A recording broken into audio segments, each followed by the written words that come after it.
Here are the latest updates. I'm handing the blog to my colleagues in Doha shortly. A quick recap of events over the past few hours. Lockdowns are being imposed in parts of Beijing and mass testing is underway in the Chinese capital amid a continuing spike in cases centered around the city's major wholesale food market. South Korea is also monitoring clusters emerging in Seoul.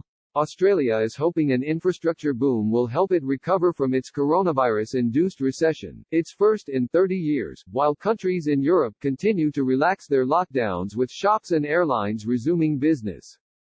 A number of countries have been updating their data. Thailand has reported no new cases or deaths, and its 21st day without local transmission. All recent cases have been found in Thai people returning from overseas. In Europe, the Czech Republic says total cases have now risen above 10,000. Germany, meanwhile, has reported 192 new cases, bringing its total to 186,461. It also reported 4 more deaths. Shops in England are set to reopen on Monday after being forced to close for 83 days because of the coronavirus. They will have to abide by social distancing rules that will limit the number of customers and make it more difficult for people to try on clothes, test out furniture and browse books. Shops in Scotland and Wales are still waiting to find out when they can resume trading. Only supermarkets and other essential retailers were allowed to operate during the coronavirus lockdown. The Peruvian peasant brigades who once battled leftist rebel groups are now being deployed against people breaking coronavirus quarantines, according to Reuters. The community militias were created in the 1970s in northern highland areas. Aladino Fernandez, the president of a group in the region of Cajamarca, told the news agency rule breakers risked being caned. A serious crime would be about 15 lashes, he said. Peru has the second highest number of cases in South America after Brazil.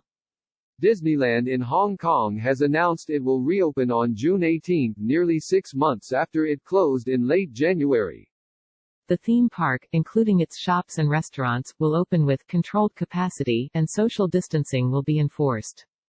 The Disneyland in Shanghai reopened last month. State broadcaster CGTN has more on the areas of Beijing that have been locked down. It seems they are in the northwest of the city, around a market where some staff were diagnosed with coronavirus. 10 more neighborhoods in Beijing have been sealed off as part of the city's attempt to deal with a sudden spike of cases linked to a wholesale food market, according to AFP news agency. South Korea kept new cases below 40 for the second day in a row, according to Yonhap news agency, but is concerned about cluster infections and untraceable cases in the Seoul metropolitan area. The Korea Centers for Disease Control and Prevention reported 37 new cases on Monday, 24 of them local infections and all but 2 of those in the Seoul area.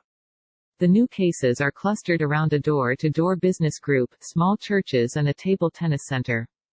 But the number of cases where the origin is unknown is also growing, according to the KCDC, up 1.8 percentage points to 9.2% of cases over the first 2 weeks of June. Japan's Foreign Minister Toshimitsu Motegi says the government has made no decision to ease the entry ban imposed to curb the spread of the coronavirus after local media reported it might lift it for people from certain countries. Motegi told Parliament the government was looking at ways to ease the ban and would do so in stages if it decided to do so. China's Vice Premier Sun Chunlin is calling for decisive measures in Beijing as the capital moves to mass coronavirus testing after a spike in cases connected to a major wholesale food market. Late on Sunday, all companies were ordered to supervise a 14-day home quarantine for employees who'd visited the Zinfadi market or been in contact with anyone who had been there. The market has been closed and a number of residential estates around it sealed off. Schools and kindergartens in the area have been closed too. Beijing has entered an extraordinary period, city spokesman Xu Hejian said. According to state media, latest figures show 49 new cases in mainland China, 10 imported and 39 acquired locally, 36 of them in Beijing. Australia is expected to spend a further $1.5 billion Australian dollars, $1.03 billion on infrastructure and fast-track approvals for a series of projects including the expansion of the Olympic Dam. Prime Minister Scott Morrison is due to speak later on Monday. As we come out of the COVID crisis, infrastructure can give us the edge many countries don't have, he's expected to say, according to extracts of the speech sent to Reuters by his office. The government has already brought forward $3.8 billion Australian dollars in infrastructure funding, with the country facing its first recession in 30 years. Britain's EasyJet will resume operations on Monday with a limited number of domestic flights within the UK. The first will leave Gatwick Airport for Glasgow at 6 o'clock Greenwich Mean Time. All passengers will have to wear face masks, aircraft cleaning will be enhanced and no food services offered. EasyJet plans to add more services as the months progress and expects to be flying about 3/4 of its routes by August, but at a much lower frequency. Ghana's Health Minister Kwaku Agyeman-Manu has been diagnosed with coronavirus and is a stable condition. Let us wish our hardworking Minister for Health, Kwaku Agyeman-Manu, a speedy recovery from the virus, which he contracted in the line of duty, President Nana Akufo-Addo said on television on Sunday. Ghana has recorded nearly 12,000 cases of coronavirus, one of the highest in Africa, but has also tested far more people than most other countries. It has reported 54 deaths. Hello and welcome to Al Jazeera's continuing coverage of the coronavirus pandemic.